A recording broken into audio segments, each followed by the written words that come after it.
Morning. Yeah, last night when I sat and talked to Fudge at the store, um, we're all individuals. You can only talk to somebody and share what you can. You can't make them do anything. You can't think for them. Okay. You can just share, and then you let it go. Okay. You can't make people do anything you want them to do. We're not here to control one another. We're here to share the world together and help one another. Okay. That's it. Okay. The control is a illusion. It's just my dad told me that when I was young. He said you can't control situations or people. You can only control your actions and reactions to what's happening around you. People that try to control other people and try to control the environment are crazy. Which literally what we're dealing with the people, the parasummits, rich people, military mindset people. They're control freaks, and they've when you do that with other people, you create an irrational dynamic. You create birth effects, all kinds of shit. I was watching last night. Fallon had Oz on, Dr. Oz. You got to get your kids vaccinated. So that's not the answer. A lady told me that a long time ago. Things with the flu and AIDS and everything. You got to vaccinate. It's like, no, you don't. My mom didn't get us vaccinated, flu vaccine, all that stuff, right? She just started changing our diet and giving us a healthy diet. She gave us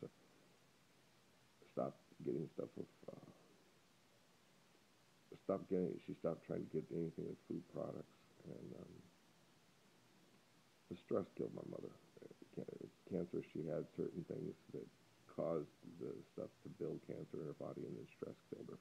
Okay? It was in inordinate amounts of stress and hard things for her to handle it, and then and she kept compounding it with work and school and the whole nine yards to be successful, and then wanting to fit in with the young people and everything, and it just killed her. She didn't relax. Okay. And I felt guilty because of all the stress she had with my sister and all that. I thought I helped. When I left to go join the service, I thought I helped kill her mom because I compounded the stress with going and signing up and her stressing out that I was going to go off and die like my wife was thinking and all the rest of the stuff. So I felt guilty. I felt like I helped contribute to killing my mom. I felt that way with a lot of things. I felt that way when I talked to my dad and they stayed together instead of getting divorced. I felt like, I had a lot of things that I felt like, we do that as people, we shoulder a lot of responsibilities for things that are outside of our control, but we take responsibility for it because it's a part of our lives, and we carry a lot, and a lot of burdens, a lot of heavy things, as a young person, carrying those into our old age, and literally so much of these burdens are literally putting us in the grave early, or killing us. And there's nothing wrong with dying. Dying's not a horrible thing. Okay, but being abused and having our time ripped away from us by selfishness and ego and jealousy and bitter competition and anger and stuff, that's very bad. Okay, so dying is normal. You live out a long, healthy, beautiful, productive life. You pass away, and it's in the Bible. I told you my favorite gospels are like Moses, and there was a couple of other. Malachi. Malachi's one. I'm an old man, and he actually gets out to live out a long, old life and just leaves messages on. Malachi's time as Messiah was fairly decent. It was during a time when things were pretty mellow and even, but he knew things were coming, and he left messages. But a lot of the other people had done things well, and people listened. You don't blame the Messiah for what people do and don't do. Okay, that's the big important thing. Okay?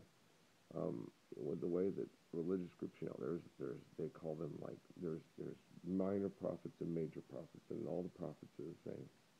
It depends on what the people around them do. Okay. Some prophets come when there's more turmoil. Okay. It's this during their time.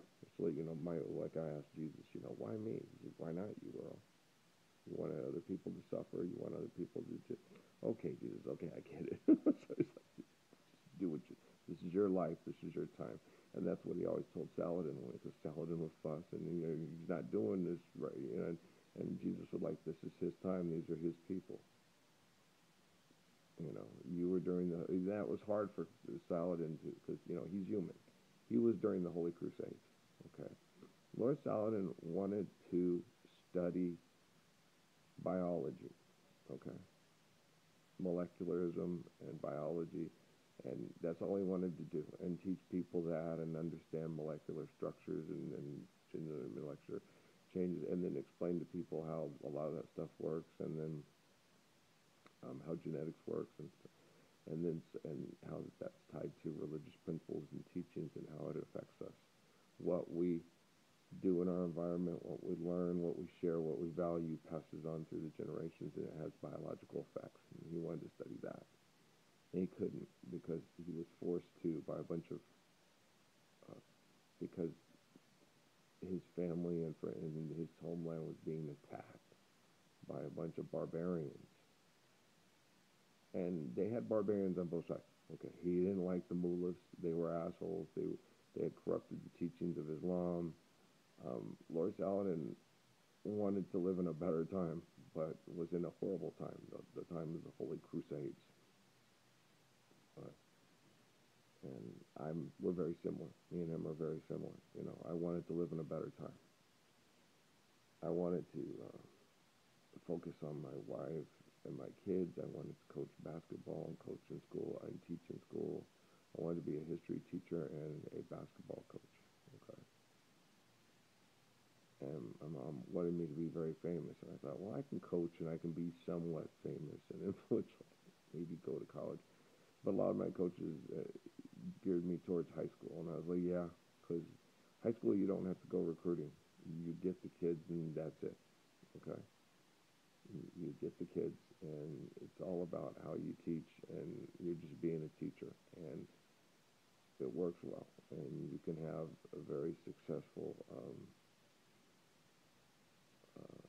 basketball program, as they call them, because of the way you teach the kids and how they work together. And then if you get enough really, really talented kids, you can win some, quote, championships, which would happen, so especially with me, because they said with Bobby Knight, he's so good of a coach that he can have a better team than you, and then give you his players and take your players and beat your team with your players, stuff like that. And I was like, yeah, that's because all the players on his team would have to come back the next day and play for him and be terrified if they beat him. that was Bobby Knight. Okay. With me, I'm such a good coach that even if you were a terrible coach like Bobby Knight, my kids would sit there and say, we're only going to play with this guy for the one game. He can yell at us all we want. We can do, he can bench us all whatever stuff. But we're going to win because we're better than the other team, and our coach just hasn't had them long enough to teach them how to play. And my kids will play like me, after they leave, and so they beat me because it's like, yeah, y'all beat me. Well, I didn't have time. These kids are all scared of their fucking coach. Okay. I couldn't, no, you don't have to go back and play for Coach Knight. Yes, I do. No, you don't. Okay. He doesn't have to throw chairs at you. No. Okay. And a lot of guys, they need that. Isaiah Thomas, all that, they went to that school because they needed that. They're not ready for someone like me. They can't handle being responsible and being a shepherd, and they're not ready for it. So it's wow, you can come up to me, I can talk to you, and it's like, yeah, no, we still have to go to church and worship Jesus as God and mass murder Iraqis for oil companies. It's what we do. No, I want 4 cars. I've worked all my life. I'm not giving up on getting that Jaguar. I was like, you're kidding, right? You can park the Jaguar and have more time making love to a woman and raising kids. No, I want to go drive. What do you want to go driving for? What are you going to drive for? Drive where? What? What to? Drive to a war to murder children because we haven't educated each other how to use science to help properly manage our environment? Why the fuck would you do that? You know, our schools are ridiculous. So you don't necessarily need vaccines. Vaccines are needed right now because our environment is so toxic, okay, and irrational. And it's like vaccines are like putting the Dutch boy putting the finger in the dike. Okay, we did this, we cured that, we stopped this. No, what we did is we just got some dead cells and put them in the body to assimilate to that cell, so it already had it in the body. So there was poison, so we killed the poison, put the poison in there, and so it's like on the Princess Bride. You know, I've been building immunity to iron patio for so many years, and then after a while, it becomes non-effective. Because if you keep putting the toxins in, and then if you have great imbalances in the environment, you have some people living in very healthy conditions and other people living in very toxic conditions. You have survival of the fittest in both. Okay. People living in the very healthy conditions, the most healthy survive, the least healthy are susceptible to the most healthy surviving in the most toxic conditions that carry the diseases. Okay. And then you have extremism, and you have Typhoid Mary living and Jack LaLanne living, and then the people in the interim of the stress, because you're stressed and the kids at school, you could have a healthy lifestyle, give them a healthy diet and stuff like that, but they're worried about their tests, they're getting migraines at Purdue, and they have to go back to U of A because it's too big of a struggle to be there all on your own, going to school, being an athlete, and having to get on the honor roll, and yada, yada, yada, yada. Okay, and it breaks it down, it starts to kill the person. Okay. And then coming back home and having support and stuff helps the migraines alleviate because you're not out there all by yourself. Okay. Sometimes we bite off more than we can chew, you know, and we need more help, we need more support group. But the thing is we need to stop having survival of the fittest, and only the fittest of the fittest shall survive, stay alive, and mass murdering each other because we don't want to simply feed each other. That's what happened with Fred Hampton. Had all these poor black people in Chicago just really suffering.